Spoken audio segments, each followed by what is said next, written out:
L'enjeu de ce module est de vous permettre de savoir comment repérer votre profil créatif pour pouvoir mieux développer votre potentiel. Commençons par regarder de façon macro ce qu'il se passe au niveau d'un pays. Savez-vous comment est sélectionné le pays le plus innovant ? 4 critères sont pris en compte lors de la sélection: le nombre de brevets déposés, leur taux de succès, leur portée internationale et leur influence, c'est-à-dire le nombre de fois où elles sont citées par d'autres sociétés dans le processus d'innovation. En 2013, la France apparaît en 3e position, comptant 12 de ses entreprises et centres de recherche parmi les 100 plus innovants au monde, ce qui est une belle performance. Les entreprises qui figurent dans le top 100 sont Alcatel-Lucent, Arkema, L'Oréal, Michelin, Safran, Saint-Gobain, Thales, EADS et Valeo. Les centres de recherche sont le CNRS, le Commissariat à l'énergie atomique et l'IFP Énergie Nouvelle. Ces sociétés, pour votre information, et organismes ont déboursé pas loin de 50 milliards de dollars pour la recherche durant l'année 2012. Et l'étude explique justement cette réussite par à la fois la politique d'innovation et l'institution du crédit d'impôt recherche. Ces entreprises ont effectivement innové et pour certaines, elles ont développé leur potentiel créatif en interne. La France n'en est pas encore à mesurer sa créativité.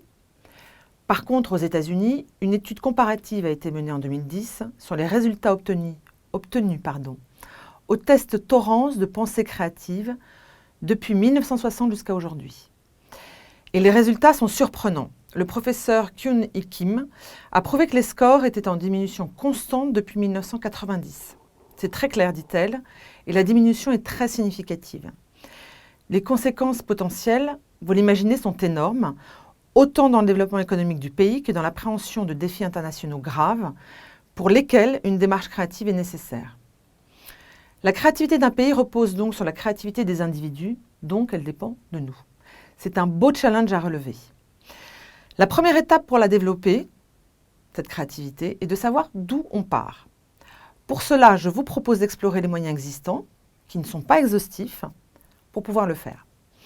Alors, à part la quantité de vos productions et de vos succès, qui permettent de mesurer votre créativité, il y a des tests pour mieux connaître votre profil.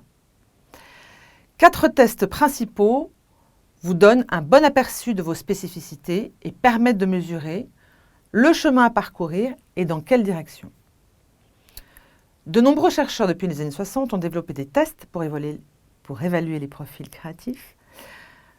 Guilford, qui est psychologue américain, précurseur en la matière, va mettre en place un test basé sur la rapidité. 2 minutes pour trouver les différents usages possibles d'un objet de tous les jours. Ce test, Guilford, permet de mesurer la pensée divergente, qui peut être classée en 4 aptitudes: la fluidité, l'originalité, la flexibilité et l'élaboration. Nous verrons ces points-là plus tard.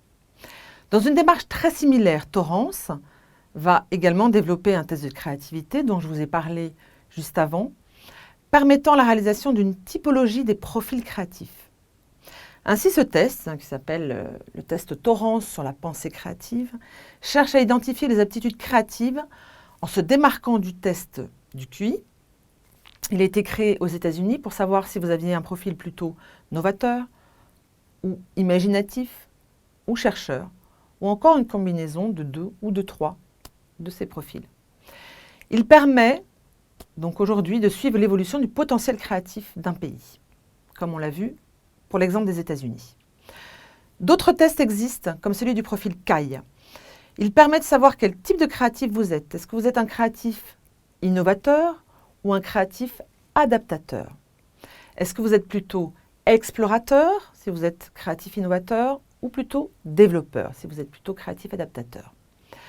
L'un examine l'originalité des idées dans leur contexte de production, c'est le créatif adaptateur. L'autre va se consacrer davantage à l'imaginaire, sans forcément penser aux limites de son contexte de production. Ce sera le créatif innovateur. Un dernier test dont je vous parle aujourd'hui, le test Foresight, qui est un test qui peut être utilisé pour savoir, par contre, pour quelle phase du processus créatif vous êtes le ou la plus apte.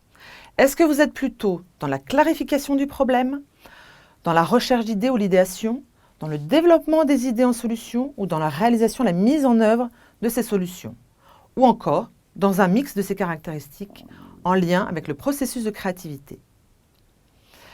Le premier test Torrance est gratuit, il est téléchargeable dans ce cours. Les 2 derniers tests sont à faire avec des personnes certifiées ou des professionnels spécialistes de la créativité qui ont soit le droit, soit la capacité à analyser les résultats et à vous donner des axes de développement.